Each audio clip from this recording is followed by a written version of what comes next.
Today, I'm teaming up with Jeff Hoehn of the Mind Muscle Connection podcast for a special co-hosted Q&A where we'll share our thoughts on rest periods for muscle growth, managing your diet on limited sleep, what to do if you're gaining too much weight in a bulk, how to transition your training from a bulk to a cut, menopause and weight loss resistance for women over 50, and how to prep ahead of time for inevitable holiday feasting, all in today's co-hosted Q&A with Jeff Hoehn.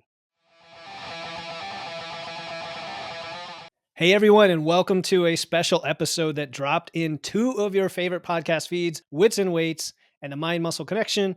I'm one of your co-hosts today, Philip Pape of the Wits and Weights podcast, and I'm thrilled to share the virtual mic with the man himself, Jeff Hoehn of the Mind Muscle Connection podcast. Jeff, thanks, man, for collaborating on this Q&A. Yeah, no, thanks for setting this up. You definitely took the lead on this, and you were keeping me very accountable to making sure that this ran smoothly. So I appreciate your ability to, kind of keep things running smoothly like that. It was certainly helpful, and you do a great job with all this stuff. So, and really looking forward to doing this as well too. So. Yeah, man. Well, you always step up to the plate. I know how professional you are in the podcasting game, and it was super easy and efficient, I'll say, to get ready for today. We didn't have to do a ton of prep, but it's going to be solid. So yeah. Yeah, in the way, your professionalism with the podcasting and how you have things set up, it definitely was eye-opening to me, especially the first time, when I came on before and then getting this set up. Like, you definitely are really good at getting this stuff together, and it definitely shows with how the podcast is growing and everything like that. So just wanted to kind of give you a shout out for that. Like, super organized, man. I wish I had a sixth of your organization skills, and I would be doing a lot better if that were the case. So, dude, don't sell yourself short. Trust me, you're one of the guys I listened to early on and inspired me. So you get the information out there, and to this day I have you in my feed. So that's one of the reasons I reached out to you to do this. I'm still on there. That's good. Yeah, no, for sure. Like, oh, there's Jeff again, man. This guy. No, for sure. So, I mean, for those listening to my audience or in Wits and Weights, before we dive into the Q&A, I do want to quickly introduce Jeff. He was on an episode a long time ago I think we talked about maintenance, and he is the host of the Mind Muscle Connection, Jeff Hoehn, one of the shows in my feed, because, he gets to the nuts and bolts, the mental side as well, fitness and nutrition, and it's all science-based. But he also interviews some really cool guests like Steve Hall, which he introduced me to, and then I had him on the show. So again, I'm grateful for that. The main thing is, your shows are super practical. They focus on things like body recomp, which don't often get enough attention, but are important phases that a lot of people want to live in. I get questions all the time, like, what if I don't want to bulk? What if I don't want to cut? I just want to kind of get the best of everything. And he's got a really good workshop on that as well. So I want everybody listening to my show to go subscribe or follow his podcast, which again is called The Mind Muscle Connection. Over to you, man. Yeah, no, absolutely. That's a great intro, man. I appreciate that. So for my audience, as we're co-hosting this, so Philip he hosts the Wits and Weights podcast. So he has a wide range of coaches on. I feel like every week you have, new coaches on that, I'm not familiar with. So you do a great job, I feel like, of bringing those type of people on. But also you've had, people that my audience is probably familiar with, right? You've had Brandon on, I think, a couple times. You had Brian Borstein on, you had Jordan Lips on, you had Steve Hall on. Also definitely some carryover there as well too. And I know for you have multiple episodes a week, go over nutrition, lifting, muscle, metabolism, and fat loss. And I think you also give your unique perspective on things as well. I know you had your shoulder injury, surgery that you had recently. So, kind of getting that insight into it is super helpful. And so, you also do a great job of making it practical for everybody as well too. And I think that that's key, right? Because, some of the science-based stuff, it can go over people's head, and we feel like we're smart when we say it, but it's like, do people actually understand that, as well? So I think you do a great job of that. And like I said, you're very professional. You're a super nice dude, awesome dude, down to earth. So I think that's another thing that can't go unnoticed. And again, everything's professional from your podcast logo, your background, everything, the sound, like, it all sounds great. So make sure you give him a follow as well too. Follow and subscribe, and enjoy this episode and obviously all future episodes as well too. So again, looking forward to doing this with you. Awesome. And I appreciate all of that. And I forgot Brian Borstein's another guy. See, if I listen to your show, I look who you bring on, I'm like, let me just go reach out to that guy and have him on my show too, because they're awesome individuals. Something about like science-based and also making it practical. And it's funny, one of the episodes I got I actually got a bad review on the podcast about was I was talking about how fat is oxidized and released from the body and all this. And it's like, this guy sounds like a Wikipedia article and he doesn't know what he's talking about. Like, oh my God, stuff like that hits your ego. But then you realize there's always some truth in, people are looking for understanding. So even if there's a little bit of truth there, I want to keep improving based on that. Yeah, and that's another cool thing, with you too, right? You like you said, you want to learn, you want to get better, and instead of letting that, hold you down, you take it and you get better. And I think that's part of this, whole process. And this is what I wanted to mention actually. So it did come back to me. I knew it would. You also introduced me to, listening to some podcasts on improving podcasting, and I am all about self-development, and I like never thought about doing that. And so that's been super helpful. The Podcast Growth University that I listen to, and man, that's been super helpful. So I appreciate you sharing that with me when we connected. I think that was like a couple months ago already. So Cool, man. Yeah, no, all these are skills, right? They're just skills. You got to put time into them if you can, right? We have busy lives. So it's like, which one do you do? The training, the nutrition, the podcasting, and so on. all of All right, them. cool. Yeah, yeah, all of them. I know all of them. Let's just do them all. It's more about harmony than balance, is the way somebody put it to me. Yep. Cool, man. So for today's Q&A, what we did is we each chose 3 questions from each of our communities. So we're going to smush them together. We'll do Jeff's 3 first and then my 3, but we're going to take turns asking them. And then you guys, the listener and the viewers, can hear both perspectives. So you get a really well-rounded, solid idea of the things to consider in your own, fitness and nutrition journey. So I'm just going to ask you the first one, which is from your community, Jeff. And it's a classic one about training. And that is, how long should you rest between sets for muscle growth and strength? Yeah. So rest between sets for muscle growth. This is one that I get commonly. And I think people overthink it, but then people also want like this exact time. And I think there's this like magic amount. Now, as we get into this, there probably is we're talking, I think we need to understand that we're going to take this from a muscle growth and strength perspective. I do think from a strength perspective, there probably isn't a magic time, but you probably want to make sure that, with strength, you're resting enough in between, right? So what we can kind of touch base on some of these numbers, but that's kind of, the kind of background on that, right? Like people will ask all the time, and I remember back when I first started training, it's like, what do my rest times need to be? Do I need to sit there and kind of like watch, on my watch, like every last second and then go, or, can you be a little bit auto-regulated a little bit more? And from my perspective, this is something that I have kind of changed in terms of like, I think you want to auto-regulate it a little bit more. And what I mean by that is you can kind of have a time frame, but you want to kind of go off of your feeling and your feelings and how you're feeling in that moment versus like, okay, 2 minutes, I got 8 seconds, boom. Okay. Now I can go again. Right. So I don't think you need to do that. So I think you can auto-regulate it. And so what I'll do is I'll go over what are some things you can look at and what are some kind of general times. And then maybe when would this change, right? So let's start from a muscle building standpoint. So in the research, I think there was a recent study that kind of showed like, hey, 2 to 3 minutes, you should rest in between sets. And, that's going to lead to more muscle growth than if you rest it for like, 30 seconds or a minute, right? But when you kind of dive in a little bit deeper, when you actually match the volume, yes, if you're doing 3 sets and then 3 sets and you rest for like 1 minute and then you rest for 3 minutes, because you're resting longer in the 3-minute one, and again, I'm just kind of making up numbers here, you will see more hypertrophy, right? Because you're more rested, you can maintain that volume load, you can maintain your intensity. But if you add in a few more sets in the shorter rest time, that can kind of offset some of that, right? So so kind of increasing like your training density. So like if you do go shorter rest, you could potentially just rest less, and that will kind of offset some of that, right?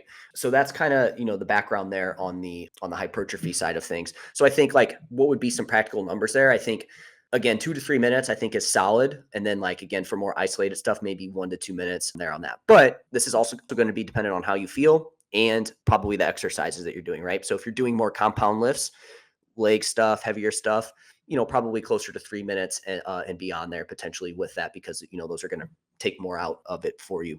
More isolation exercises, bicep curls, smaller muscle groups, maybe you can do closer to 1 minute, right? So those are kind of some practical numbers that you can take. But to be kind of to take it from an auto-regulatory standpoint, you could also kind of go off, your breathing in between sets. So if you're like, sitting there like, hey, I need to do a minute and a half, but it's like a minute and a half in, you're like breathing super heavy and you're not ready to go. It's like, okay, maybe you need to rest a little bit longer there on that, right?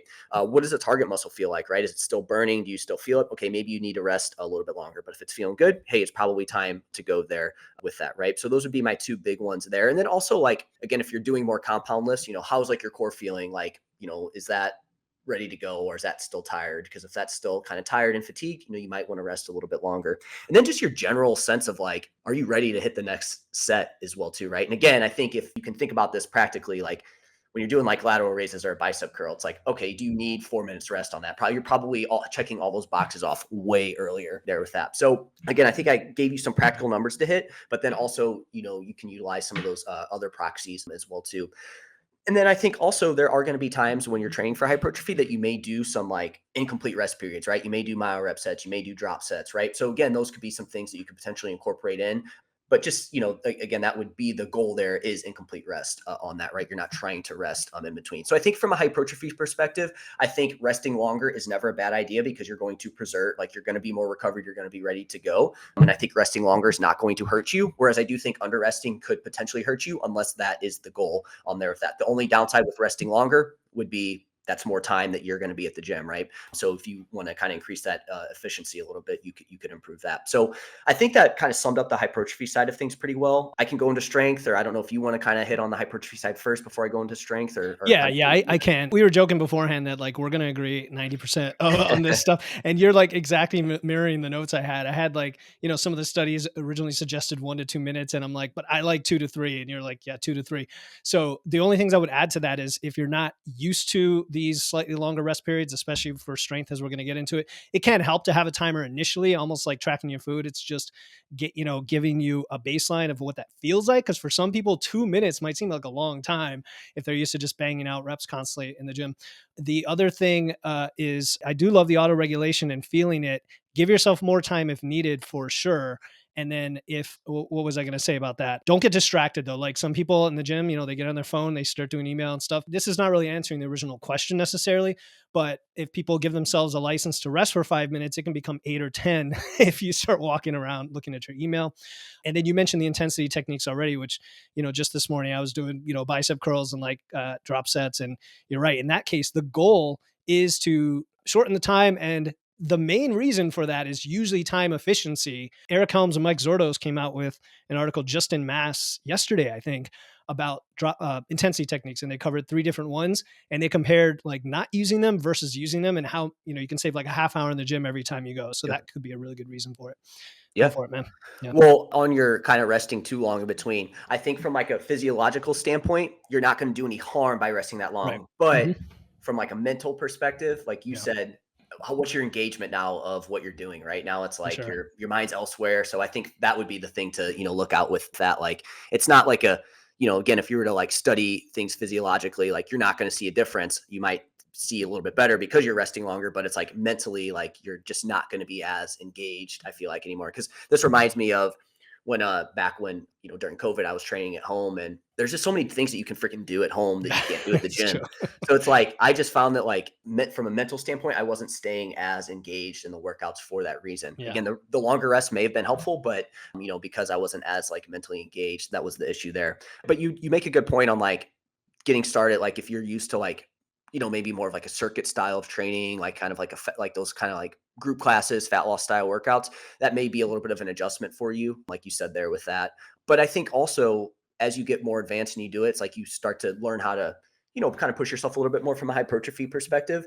I think you get better at that and you almost kind of want a little bit of a longer rest time. Whereas like initially I could see where, maybe you do have to like go slightly lower with everything because you're just not, the intensity is not there yet, and everything like that. But that goes back to what we talked about with like the proxies as well too. So Yeah, I mean, one last thing is you alluded to the strength regime of just being longer rest periods, right? And I know I found early on when I started, I did starting strength years ago, and it was like, yeah, you can rest 5, 7, 8, even 10 minutes. I'm like, that's crazy. Until I got into super heavy sets of 5 deadlifts, I'm like, now I understand. now I get it. Yep. I Yep. understand. I need all the rest, and when by rest I meant like sitting on my ass for just that time and letting Yep. my heart rate and everything get restored. It's crazy. Well, on strength, real quick, that's where you do probably want to make sure you do rest a little bit longer in between, because with strength, we're kind of you want to make sure you're fresh and you're able to lift the loads that you need to. So that would be a time. And I feel like you do a little bit more kind of strength this type training overall, at least from what I see on Instagram. So, that would be something that like you would want to make sure that you do rest enough if you're going for strength, right? Because you really do want to make sure that you're recovered and ready to go. Where I feel like with hypertrophy, we have a little bit more of a leeway there with that potentially, right? Where it's like with strength, you can't use that kind of concept that we talked about of like resting less and then getting in more volume, because you want to make sure you can move the heavy loads that you need to lose and or move in strength. So that would be kind of the only difference there from like a strength perspective versus muscle Yeah. growth. Yeah, in fact, it's kind of cool. You can take a hybrid approach almost where if you're doing a heavy light medium style program on a heavy day, you're going to take the full on rest as long as you need. But light medium day, you're probably pushing speed and volume anyway, so that you can use rest periods as a training variable. I've had it like programmed in. I'm going to do 30 seconds or I'm going to do 90 seconds specifically to show progression week over week based on that rest period. Kind of an interesting angle. Yeah, no, absolutely. I love that. Cool. Anything else you wanted to add to that one or anything? You want to No, I hop think it's into? good. Keep going. Yeah. Again, we gave people plenty of stuff I think to work with there on that, but we never really gave an exact number, and that's unfortunately how I feel like how it always is going to be. You're never going to get an exact number with things there. 1 to So 10 minutes. Or no, one no, to no, 10 minutes, 30 seconds to 10 minutes. figure it out. Cool. All right. So another question I got was: are there too many cons of cutting during periods of low sleep? Should I just stay at maintenance calories? So when I hear a question like this, my instinct is just to say yes or no. And then I step back as a coach and I'm like, why are we asking about low sleep? That would be the first question I want to know is, is this a temporary part of your life because you're going to have a baby and you're going to have like 3 months where you're going to be shot? Or is it something you've like accepted as part of your life? Or is it a job issue or something like that with your schedule and you just can't get around it? I don't know. So that's the first thing I would ask is, do you have to have like all this low sleep? Because I think sleep is on the top three things that affect your strength and muscle development and recovery, along with training and nutrition, like in my opinion. So I would ask what it is. If it's a temporary part of your life, I would say maybe not a good idea to cut at the same time, right? If cutting isn't something you absolutely have to do for some specific reason, maybe do it when you're outside of that period. Consider the long-term consequences of that, because cutting calories on top of sleep deprivation is going to have just a massive impact on your insulin, your hunger hormones, your satiety, everything. It's going to be harder to stick to the calorie deficit, let alone the stress that it's putting on your body. So, yeah, I would say they kind of go against each other.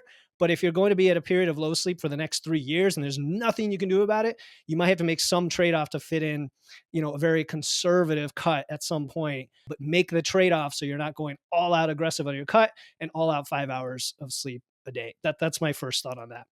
No, I mean that's a good point, right? It's like, okay, well, why are you getting that poor sleep, right? Like, are you just accepting it because you don't want to get more sleep, or is it like you actually have something, going on? Because I think that's like you said, that's super important to find out there, because you're probably gonna have to fix that at some point if you really want to have, you want to improve your body composition and things like that. And then, yeah, no, I mean, those were all great points. And then, like you said, though, if you can't, like something's going on and you're not going to be able to get good sleep, if it is going to be 3 years, like, yes, going into a less aggressive approach is probably going to be the way to go there with that, right? Like you said, like, maybe we're not going to be able to go all out and lose as much, weight as we want. It might have to be a little bit slower there with that to offset some of that. So those are great points there with that. But I think this person specifically that asked it, I think it was like I think they just had a new child. Oh, So okay. that There you would go. certainly be a time that you're not going to get great sleep. And we both would probably be like, hey, we're not going to cut during this time, right? And I think the big, you kind of hit on it. The big things are higher hunger, right? Cravings, that's going to lead to poor decision making, lower willpower, right? From that, which is just going to make the deficit harder. You're just going to have like more friction, like you said, insulin, higher hunger, things like that. But for me, the big thing is the lean body mass loss, right? That would be the thing that I would be most concerned about there with that. With the lean body mass loss, there was a study, and again, I don't have the exact study here, but they looked at two groups, right? So one group had 8.5 hours of sleep, another had 5.5 hours of sleep, and they both were in an energy deficit. The group that was at 5.5 hours lost more lean body mass. They lost the same amount of weight, but they lost more lean body mass, right? So that just kind of goes to show that, potentially that's going to be a thing that we need to look out for here is that lean body mass loss, which in turn, I think with that leads to other issues down the line, right? We lose lean body mass during fat loss. You're probably going to be a little bit hungrier. And then on the way up, you're going to want to regain that weight. And now you do that quickly. Now you're going to gain more body fat. Now you're going to be at the same weight, but more fat, less muscle there. So I think the lean body mass one to me is the big thing that we need to look out for there with that. So Question about that study. Do you know what the training and the protein was like there? I actually went over this on my Instagram, but I'm pretty sure that they weren't weight training, right? So that's obviously a big thing there with that. Like, obviously, we want to make sure we weight train. I don't think they tracked protein, right? And I would imagine that if these people weren't training, they probably did not care about protein either. So that's a great point, right? And I think that was one of the kind of caveats I had with this study was that what were those two things there with that? If you have anything to say, let me know. I'm looking up Yeah, I the mean, post. nonetheless, and I'm not, challenging it. It's just I always ask Oh, of those course. questions about the studies You have because to. hopefully, if you are training and eating protein, that impact is lessened, if not negligible. I don't know. I know sleep deprivation. There are plenty of studies that show just a cascade of very negative impacts, even when you're gaining weight, right? In terms of like fat storage, visceral fat storage, and stuff like that. And a lot of people misconstrue like the lack of sleep and weight gain as if it's causing you to gain weight. But I think a lot of it just comes down to the loss of muscle mass, like you said, and also the hunger, just the ravenous hunger. People will consume like 500 calories more a day by having an hour or two less of sleep on a ad libitum type diet. So did you find it? Well, I did. Okay, And cool. so on that real quick before I dive into that, like you said, and from my understanding, we just have this higher propensity to want more highly palatable food in that process as well too, which that's going to lead to like higher, like you're going to want that tastier stuff. So if you have that on top of it, your willpower is lower, like you're just going to want more and more of that there. So that's going to be an issue. So with this study, so I did mention there was some limitation. So this is by Nedelcheva in 2010. So just to give somebody actual name there for that. In my post I made, I said there were some limitations to the study. It was a small sample size, so it wasn't a lot of people. Okay, it was only 14 days, so it was only 2 weeks. They didn't lift weights. And obviously, when we look at lean body mass, it's not just muscle, right? It can also be glycogen storage. It could be bones, organs, water, and everything else that isn't body fat. So we also need to take that into consideration there with that. So Cool.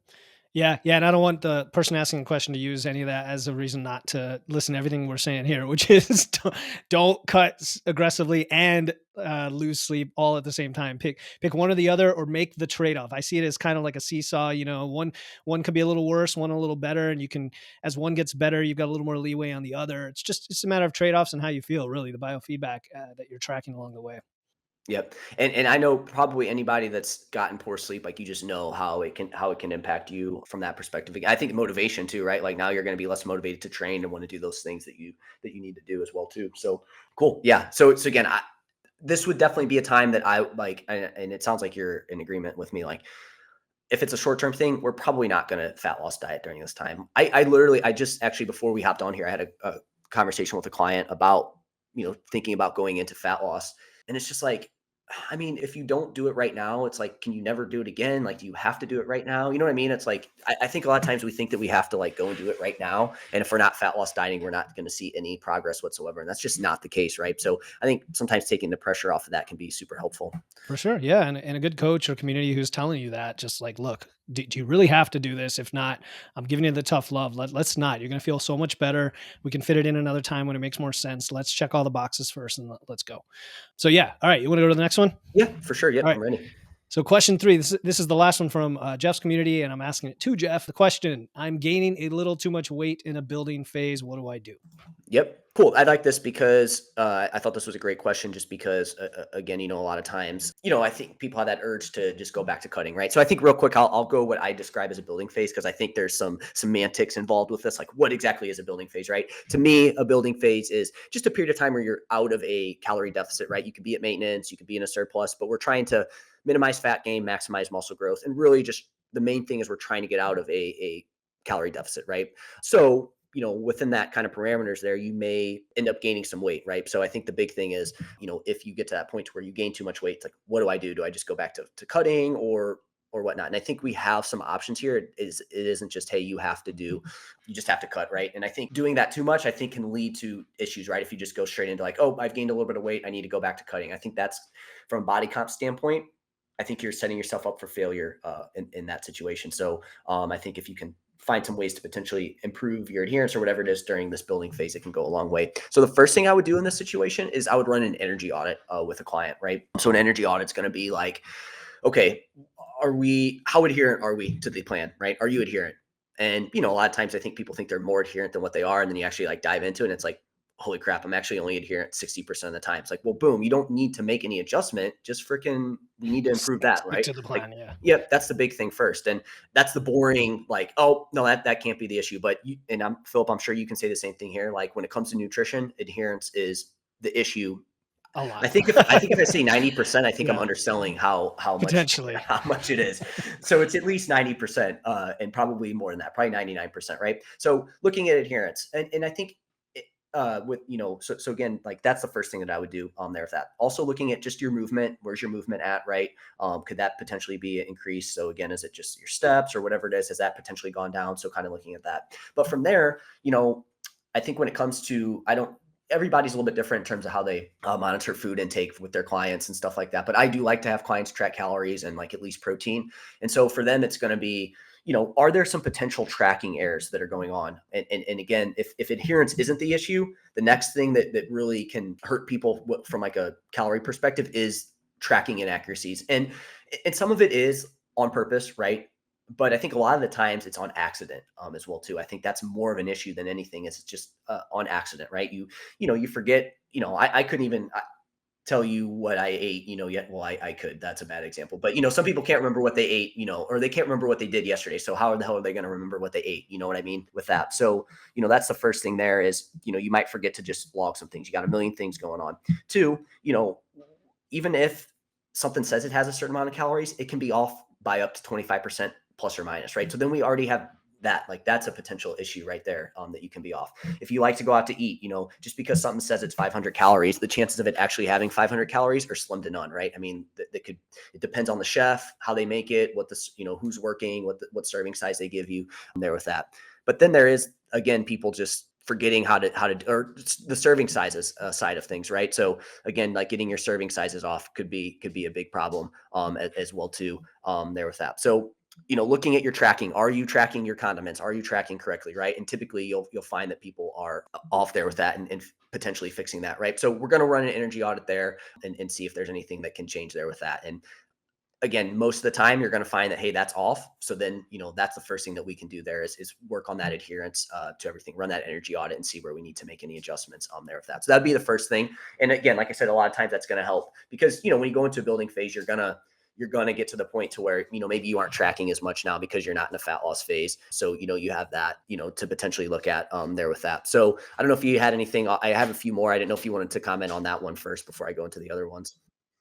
Yeah, you're already knocking off all the bullets on my notes, which is no What we surprise thought.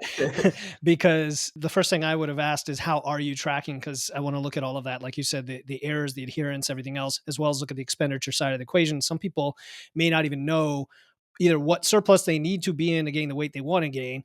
They are in the wrong surplus for what they're trying to gain, and that's one I want to touch on in a little bit. And or like you said, things are shifting in a direction that is unknowable because your tracking is off. And so data, right? Like the better the data coming in, the easier the decisions going out. And then if you're just not making the choices based on what the data is telling you, that is a different issue. So why don't you finish your list? And I want to I'll just one piece that it might be a different angle here. Yeah, yeah, no, those are all great points, man. Like I agree, and I think the calorie one is a huge one. A couple other ones I had, the other options you have. So again, running the energy audit, and like I said, most of the time, like you'll probably find something there that you can fix with that. Again, it's something there from adherence or anything like that. Next, if you do find that everything's good, and you like you said, you might just be eating more calories than you want potentially, or maybe you just like pick the wrong number, or again you're accidentally just eating more overall, you can decrease your calories closer to maintenance, right? I think a lot of times people think that like, oh, hey, I have to be in a calorie surplus, I have to be in a calorie surplus to build muscle, that's the only way. And it's like that's not necessarily the case, right? Like I think that again, the leaner you are, the more muscle you want to build, okay, we probably want to push a calorie surplus. But if you have moderate amount of body fat, you want to push like your training's in a good spot, or yeah, if you're on the leaner side, you want to build a lot of muscle, like at some point you will need to get into a calorie surplus, right? To continue to build muscle. But I think if you fall outside of those things where you're like at moderate body fat levels, you don't want to be Mr. Olympia, right? Like you have some wiggle room here to not necessarily have to be in a calorie surplus, right? And I think even within a building phase, like, yeah, maybe you started out lean and you have a lot of muscle, but then you kind of gain some body fat in the building phase. Like, I still think you have some wiggle room there to potentially go down to maintenance and continue to build muscle, right? Because again, you're at higher body fat levels. Now, I think people underestimate that aspect of an energy surplus is what are your current body fat levels? Because that's stored energy that you have right then and there, right? So, you have that option as well too to decrease your calories closer to maintenance as well too. And that's, you can kind of recomp in a way, right? Maybe you're not going to lose body fat, but you're going to be adding some muscle with not adding any more body fat in that process. Again, so long as your training's in a good spot, your sleep's good, you're getting enough protein and things like that. For sure, man. I want to piggyback off that because the idea of going back to maintenance, first of all, I love that idea as like a reset. Because if something else is off, if your adherence, your movement, your tracking has changed, and the movement, I know we didn't talk a lot about, but I mean, if you're moving 5,000 steps less a day because you're no longer in fat loss, you're like, well, I don't need to move as much. That could be, pushing down your metabolic rate, and all of a sudden you're in an accidental surplus, not even meaning to be. But the idea of going back to maintenance, if you do that and then you're still gaining weight, you weren't really at your maintenance. Like, you didn't end up at your maintenance. So that tells you something too. One little extra thing I want to throw in here is, let's say you're doing all the things and you are tracking well and your step count and everything's consistent and you're still quote unquote gaining more than you want. I would ask, are you calculating the surplus correctly? If you have a coach, hopefully they know what they're doing and they're getting you in the right surplus. But one rule of thumb I've been using a lot lately is the 2,500 calorie rule. And I want to explain that for the listener because a lot of people haven't heard about this.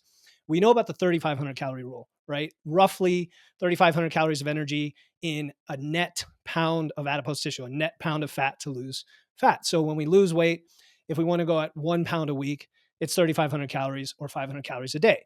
Pretty simple, like cocktail napkin math. When you gain weight, however, we're not just gaining fat, right? We're gaining some ratio of fat and muscle. Muscle being about 5 times as dense as fat means that you don't need as many calories to gain 1 pound that contains half of as muscle.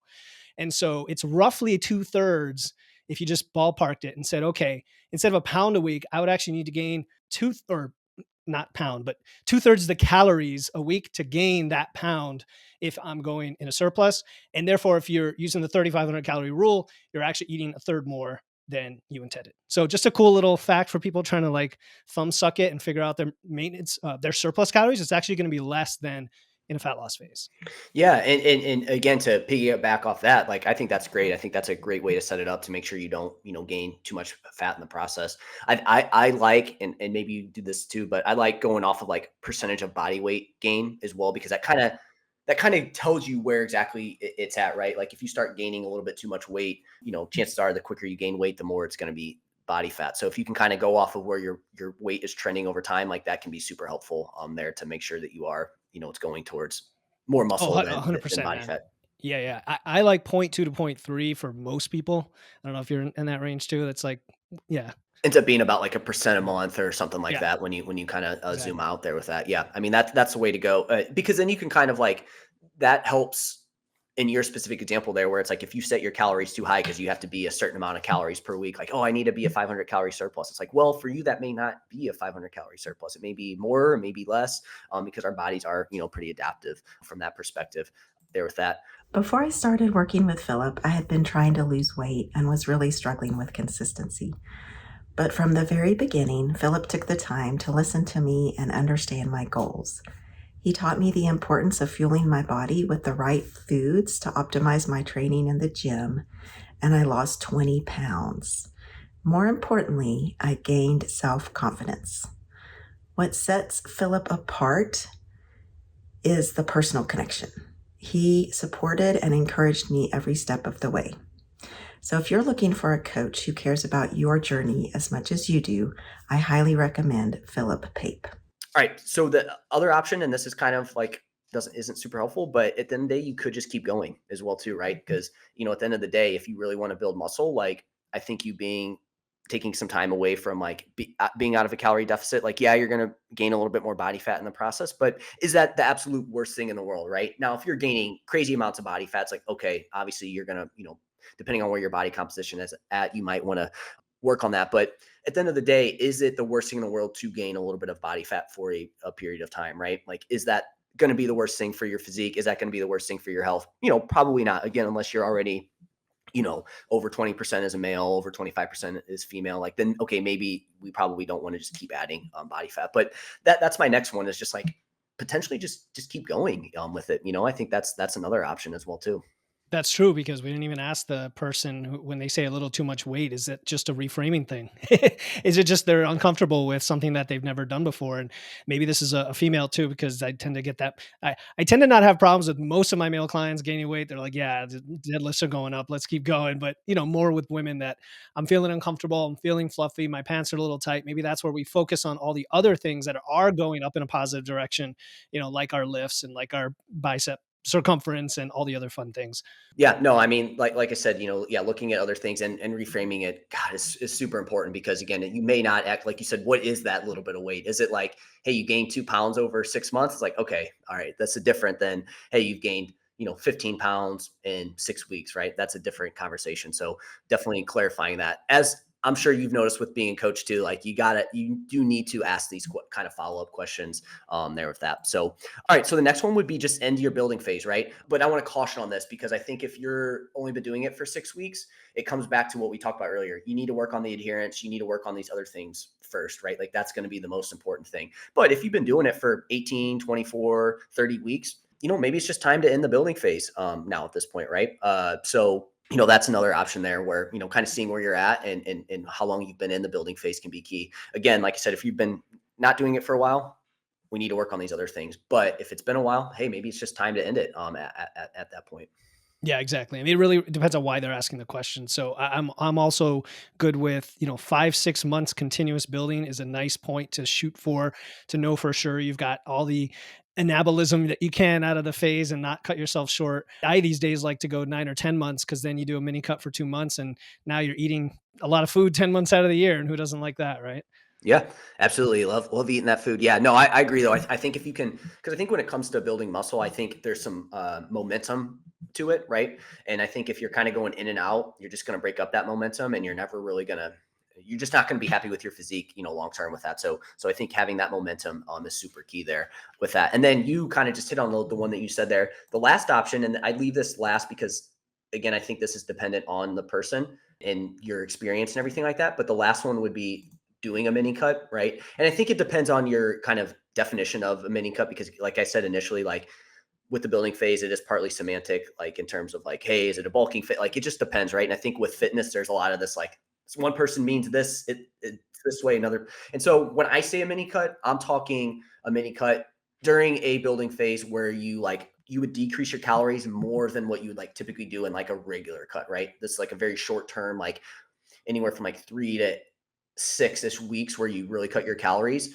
and you could potentially use a mini cut. Now, in that, you're really going to decrease your calories, and the goal is going to be, yes, a little bit of fat loss, but part of it's going to be ramping up your hunger. So, if hunger is something that you're dealing with where you're having a lot of hunger, this might not be a good option for you, because part of the mini cut is you're going to increase your hunger there with that, and it's going to give you more runway to continue adding weight.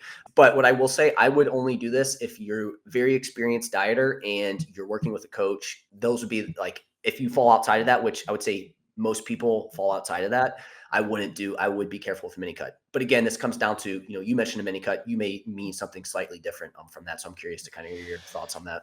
Yeah, I mean that in that case, I just meant a short duration cut between my bulking cycles. However, I did on my last building phase do a 2 week, like Bill Campbell esque rapid fat loss protocol, and it was like an experiment with the whole community. Like 12 other people signed on. We did it together, and that was just. It wasn't even for hunger. It was more of an experiment of, can we reset things just a little bit, on the scale before we continue, and it worked pretty well, right? Because you could cut a lot in 2 or 3 weeks if you're just going all out. And honestly, after you've been eating for 8 months, you might feel like it's a nice relief for Yeah. a while on your gut and everything else. And then you just, you lop off 3 or 4 pounds of pure fat, and then you continue for another, 4 months after that. So yeah, that's what I meant. Yeah. So it sounds like it was, yeah, pretty similar to kind of the definitions there. Cause kind of like you said, I think sometimes when people hear mini cut, they think it's just like a short-term cut, like, oh, I'm just going to cut for 4 weeks. Right. And yes, that is a mini cut, but this is where like we need to be careful with like definitions and kind of what exactly you mean there. So those are the things you can do if you gain a little too much weight in your building phase. One last thing that I want to hit on real quick on this, and this kind of overlaps everything, is if you don't feel like you're making good progress in your building phase, I think sometimes people put too much stock in the nutrition. While it is important, right? What did I say was one of the main goals of a building phase? We want to be out of a calorie deficit. But I think people overlook the training side of things. They want to like have this perfect macro split, perfect surplus. It's like, okay, well, what's your training look like? And it's like, oh, well, I just go and do this. They don't have a game plan. You look, they're training 6+ reps in the tank, or they're not doing enough volume. It's like, dude, your training needs to be on point. That's the most important. So if you feel like you're not seeing the results that you want to see in a building phase, like look at your training. I think that's the most important thing, and see if you can make that a little bit more geared towards hypertrophy, if obviously building muscle is your main goal. So that kind of overlaps everything there with that. That would go into like the first thing that we would be looking at as well too. Yeah, 100%. You don't want it to go to waste. You don't want all that weight gain to go to waste. And hopefully there's things you can track that can tell you that that's happening. Like your waist size is just ballooning and your lifts are not going up. I mean, right there, that's a pretty obvious indicator. But yeah, no, I think we covered a lot on that one. Feel free to go to the next question if you're good. Yep. I think it's you My asking me turn. now. Okay, sorry. No worries. All right. So this is from your community. So how do I adjust my programming during the transition from a bulk to a cut? Which training variables are most important? So, this is a big topic, right? Like we could easily fit a 2 hour long episode talking about training during a cut. And originally I was going to answer the question directly, like what are the variables I care about? And at the end of the day, I think they all matter. I like intensity, like load as the driving variable for holding on to that muscle mass. But I do think there's still a lot of play between with volume, with sets, with recovery too, because recovery is going to be even more important if you want to think of it as its own training variable can be helpful. What I come down to though is the overall answer here is if you can have a program that helps you auto regulate. You mentioned auto regulation before in a different context, but for training, whether it's rep ranges, whether it's percent RM, whether it's RPE, even set progression, like a lot of ways to do that, you'll be able to continue pushing and training hard. We talk training hard, proximity to failure, a few reps shy of failure, whatever that means. And that's really what we're trying to get, right? Is that stimulus. So for me, I like hypertrophy style programs with rep ranges. I like percent RM based, like West Side style can be actually useful in a cut, believe it or not, where you're pushing your 1RM for the day, which may not be your PR, but then you can do back offs based on that so that you're hitting it hard. And then I also like the idea of spreading out fatigue, not locking yourself in the idea that it has to be 3 days, 5 days, 6 days, whatever. That recovery is very hard to come by the more deep you get into a fat loss phase. So all of these forms of auto regulation that let you just train hard and get the stimulus is kind of the principle based answer that I wanted to start with. And then we can get into things like, okay, but what about specific training variables? And this is where I'm going to turn it over to the master coach and trainer, Jeff Hoehn. No, I mean, dude, that's a good point. Like, I think no matter what, like you said, even if you're in a cut or a bulk, like you want that training intensity to be there. So that's, super important. Like that needs to be there. And again, this goes back to like, hey, what are these specific variables? And it's like, are you pushing yourself? Is that effort there? Right. And if that's not there, like you need to make sure that's there. So I think like as far as like some smaller things go, I mean, the only like when I saw this question, like the only thing I could really think of that I say would be different, because like you hit on the intensity, like we still want that to be there, would be maybe like, again, this is from a building muscle perspective. That's usually where I come from on these things, is maybe volume, but there's no like direct research that shows, hey, you need to do more or less volume. I think it comes back to what you said, auto regulating it. Like how do you can you recover from it? Or if you are, then, you should probably, you can keep it the same. Maybe you can add more, right? If you're recovering from it. If you're not recovering from it, do you need to decrease it a little bit? Or do you need to look at your sleep and other things outside? You need to improve. Like if you're going to a cut, do you maybe need to change your meal timing around to make sure you have plenty of food around your training sessions, right? Those would be things there with that. But I find that, again, the big thing that you want to do is if you're transitioning from a bulk to a cut is you really don't want to change anything. I think you need to, I think you need to train the same, right? Train like you're still going to build muscle, act like you're going to build muscle. I think a lot of times, and this is why I hear from clients that are going into fat loss phase, oh, well, I just know that training's going to suck and I know I'm going to not build any muscle during this period of time. And I'm like, are you sure that you're not going to do that? Is that more of a mental thing that you think, because you've heard this, that like, oh, hey, that's going to happen. This isn't the best. You're not in a surplus, or you're not going to build muscle. But we have research that shows that you can still build some muscle in a small calorie deficit under the right circumstances, right? So, because I think if you go into it thinking like training's going to suck, I'm not going to build any muscle, I think mentally now you go into your training sessions and that kind of impacts how hard you can push yourself in your training. And then, yeah, now you're going to set yourself up to not really, push as hard. So I would kind of challenge you, not you, Philip, on this, but I would challenge the listener, like, are you for sure not going to build muscle, and are you for sure going to like your training's going to be impacted, right? So I think at the end of the day, you don't want to change how you're training your weight training in a cut from a bulk to a cut. Yeah, yeah, and so I have some more things that came up since you just triggered a lot of great discussion there. One is about the maintaining of muscle mass. I mean, we've seen studies that show as little as like 1/8 the volume is potentially can maintain your muscle mass. Now, I believe that's not necessarily also while you're in a cut. Like there's some trade off you're making, but it takes a lot less volume to just maintain muscle mass. Like Jeff said, maybe you can still even build a little bit, or you may need to overcompensate for that minimum during fat loss because you don't have all the resources coming in. You're trying to keep the protein high, but you don't have many carbs. Your probably sleep is a little bit tougher to come by, and all of that. The second thing is people don't realize you're losing weight. So if your reps stay the same and your loads the same, your relative strength just went up, right? And that's really important from a framing perspective to Yeah. say, no, I'm not actually getting weaker. I'm just getting lighter. I'm getting, it's like when you're the other direction, you do chin ups and you get heavier and you get the same reps, same thing. You actually just got stronger, right? So think about that. There's also a difference between strength and muscle mass in that, the lack of energy and lack of resources and lack of carbs may cause you to feel like you're less strong or like you're losing strength but you might still get the reps and you're still holding on to that muscle. So there's a lot of psychology and mind games going on. And then recovery, I do want to come back to that, especially for us older guys and ladies, when there's a lot of life stress, sleep can be a little bit hard to come by. You're worried about the joints and all that. And now you're lifting heavy with very few calories coming in. It can all kind of add up together to where you really have to pay attention to that biofeedback of your soreness and your ability to get through a session.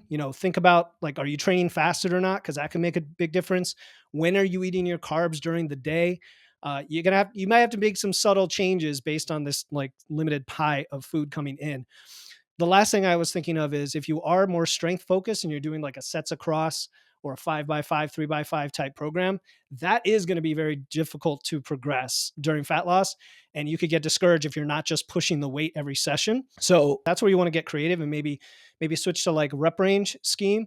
Or even I've done something in the past, Jeff. I did a sets based progression during fat loss that was super effective, where you start at like 3 sets, you do like 3, then 4, then 5, then 6, and then reset at a slightly higher load.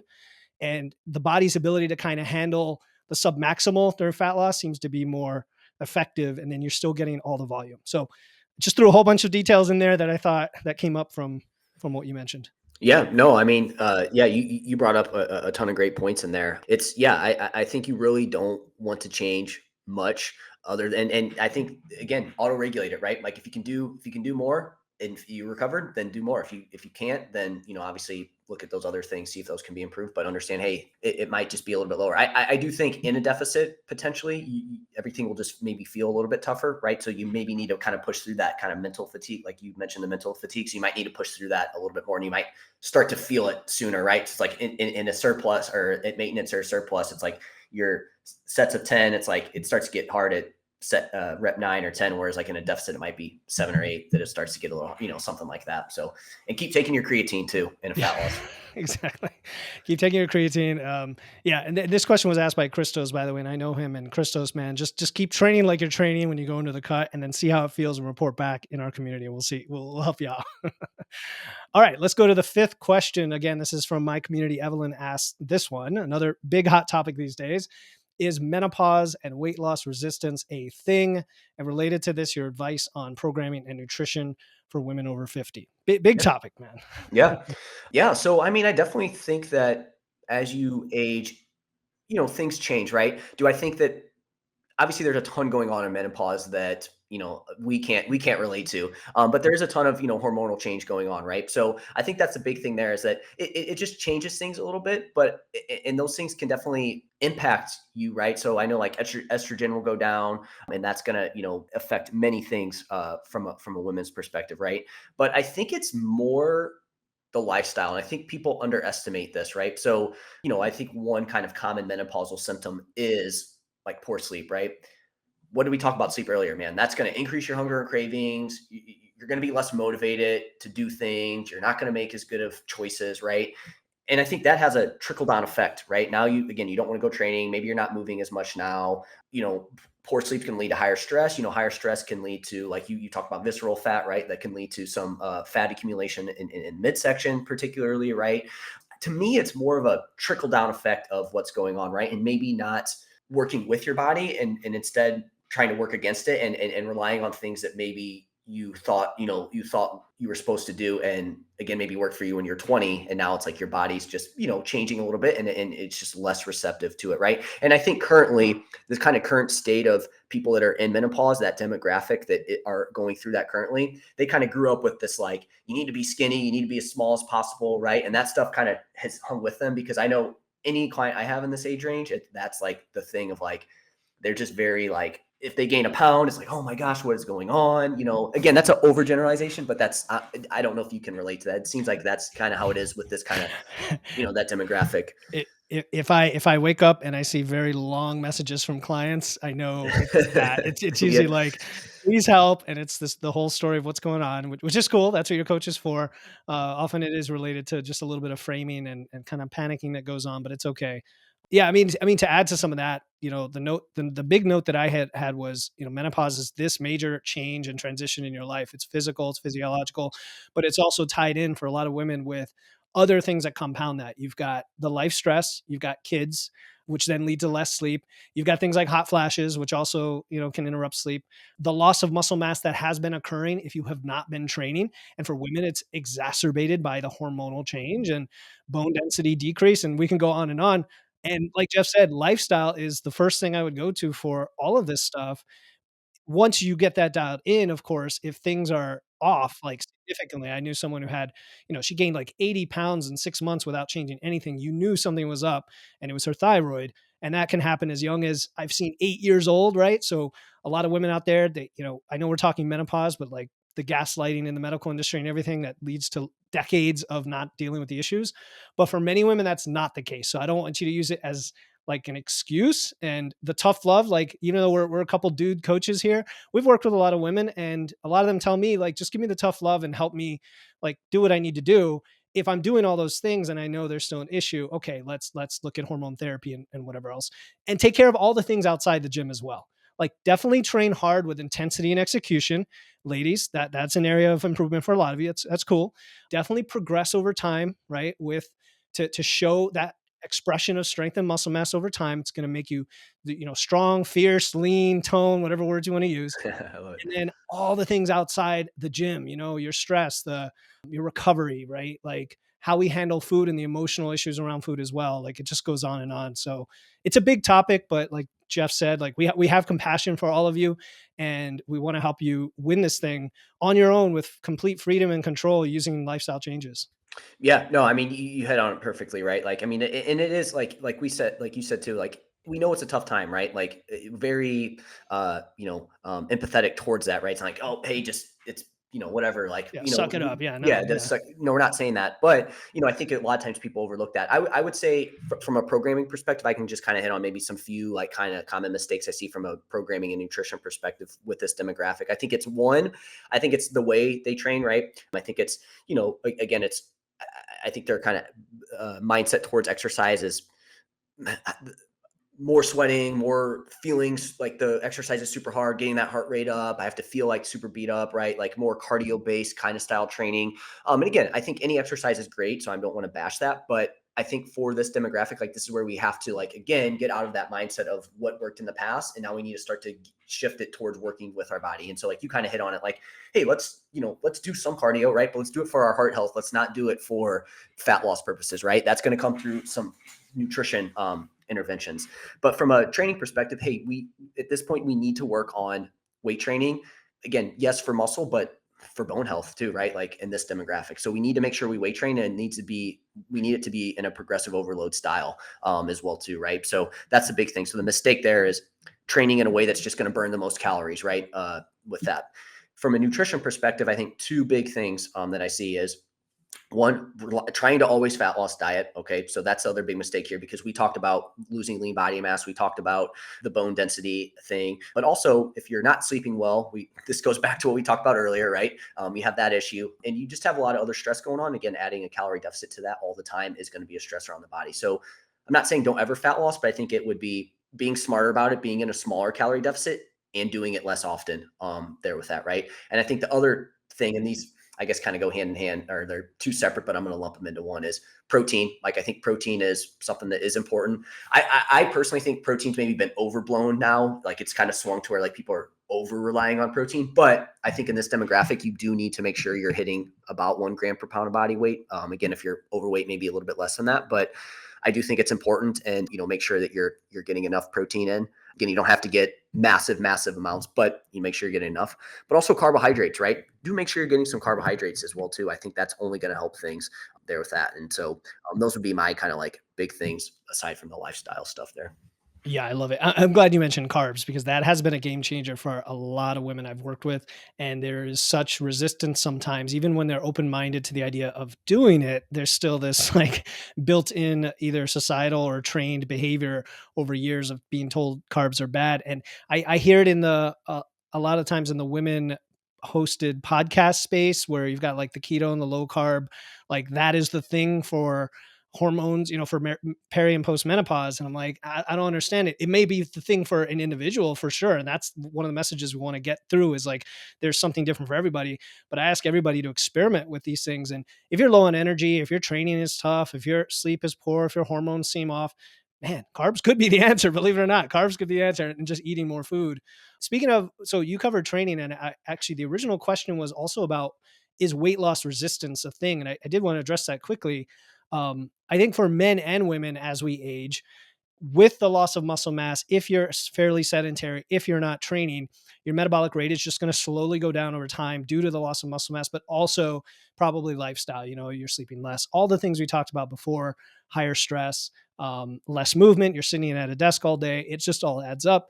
And so the appearance of weight loss resistance is definitely a thing.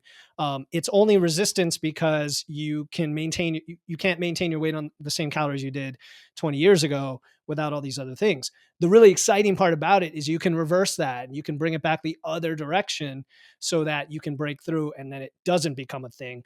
Just knowing that for women, it could be a tiny bit going against you with the hormones, but it's in the noise compared to the lifestyle signal. If you can improve that. So just wanted to touch on that.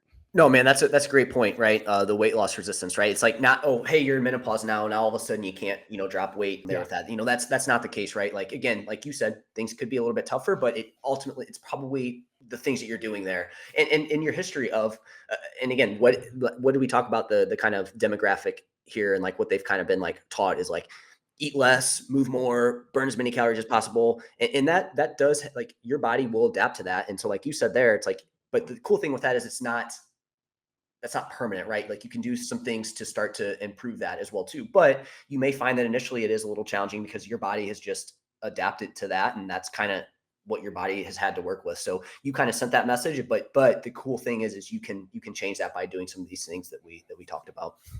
Yeah. No, I think that answers it for Evelyn. So maybe we can go to Yep. the last one. Cool. Yep. How do you prep before a season of going nuts with food, like Thanksgiving, Christmas? And this is from John. So, John, you're the only person that would do that. No, I'm just kidding. Yeah. No, but I do love the question. I Yep. wanted in there verbatim because I think this is a great reframing opportunity.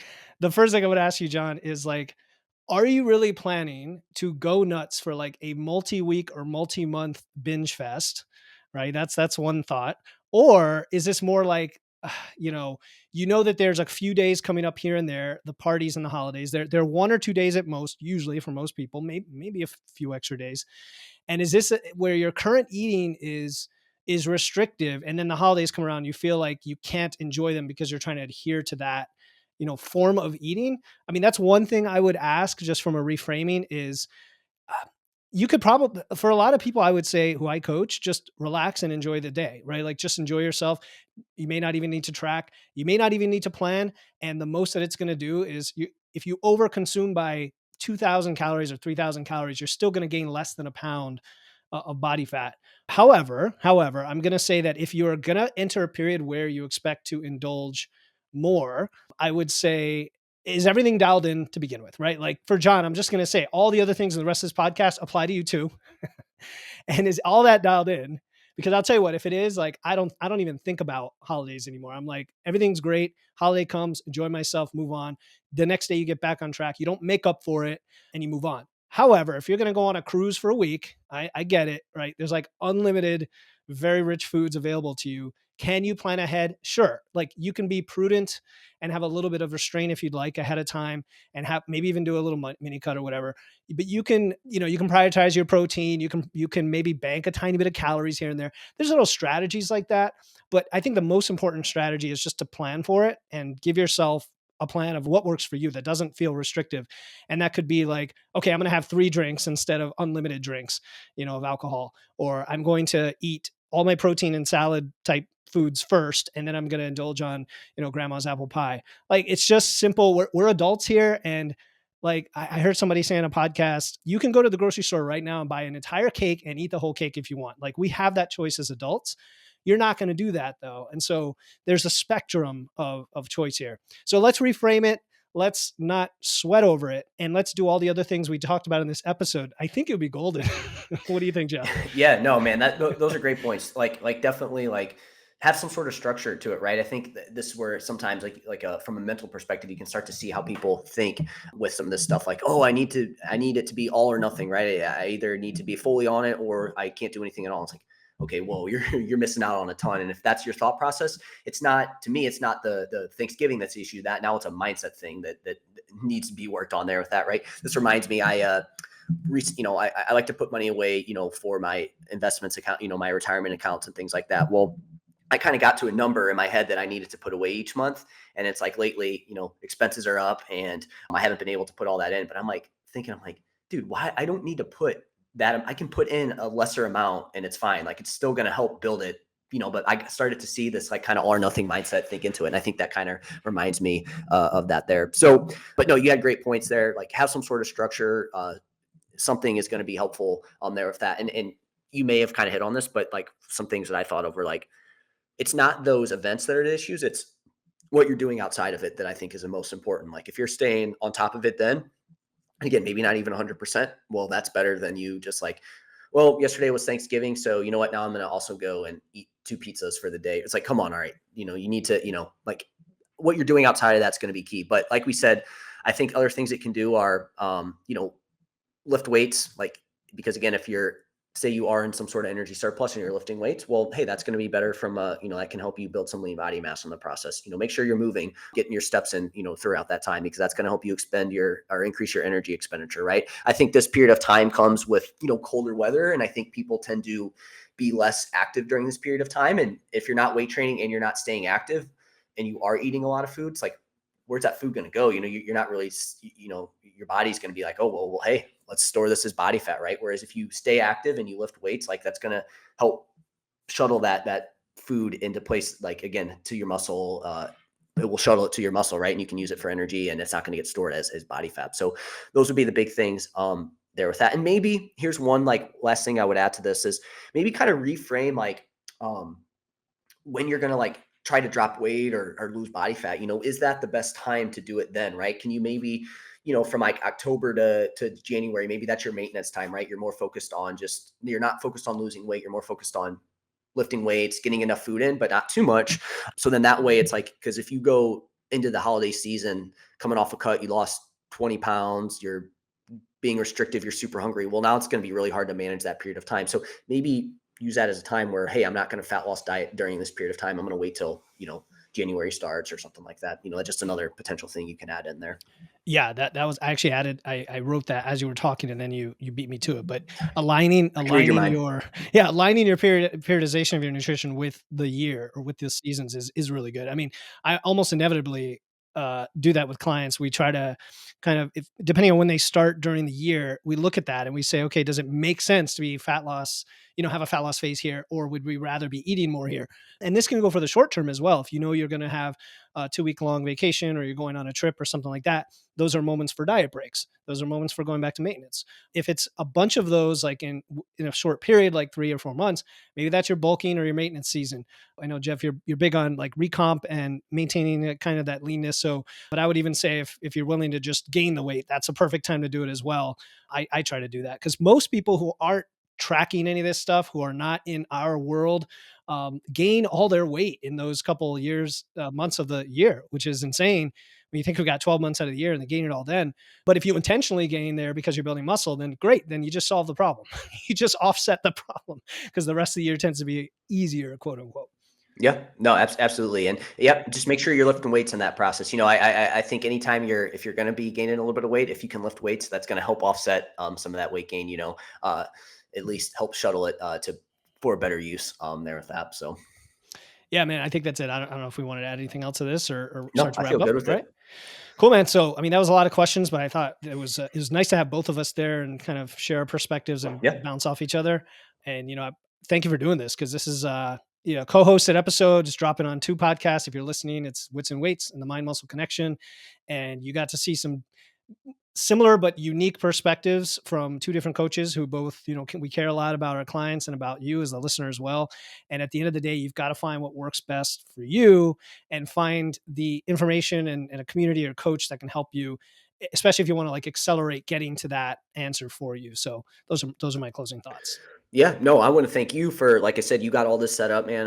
I thought this was super fun, and I would love to do more of these. I think it's really cool to get these questions from both of our communities and share our thoughts on them as well. But yeah, no, I mean, like you said, there was a ton of information in here, but I think probably the takeaways are get good sleep, lift some weights, and look at your mindset and work on that with the coach because that can be super helpful there with that. So yeah, a ton of great information. I think ton that you can take away in this. So yeah, I think now I'll hand it back to you there for that. Yeah. And for those listening, like if you want to hear us do this again, send us a message. We both have our contact information in the show notes, whether it's IG or email, and send us your questions or just tell us what you thought about the show and anything we could do differently. And to the Wits and Weights community, don't forget to look for the Mind Muscle Connection in your podcast app. Go subscribe and follow right now. You won't regret it. You'll get a ton of awesome episodes in the near future. I think he drops like 3 a week of just solid gold. And I'll include the link to his show in my show notes. Yep, absolutely. And same thing for my audience. Go follow Wits and Weights, subscribe, leave a comment as well too. Philip loves those comments as well. He loves getting those. I know you also have a really good community as well too. And I think you just opened you have like an education platform as well too. I think that you. Yeah, man. No, thanks for the plug. Yeah, it's called Yeah. Wits and Weights Physique University. It's courses and community. Yeah. Sounds awesome. Sounds like stuff that would be right up the audience's alley there with that. For So sure. yeah, definitely go check that out. And again, man, appreciate you putting this together. You definitely, I'll have to say, and I said this earlier, Philip definitely took the lead on this and really got it together. So appreciate that. And like I said, it was super organized on your part. So appreciate Yeah, that. man. Yeah, giving each other a spot. That's what we do. Yep. All right. It was a lot of fun, man. Thanks for doing this. Yep. Thank you too. I had fun.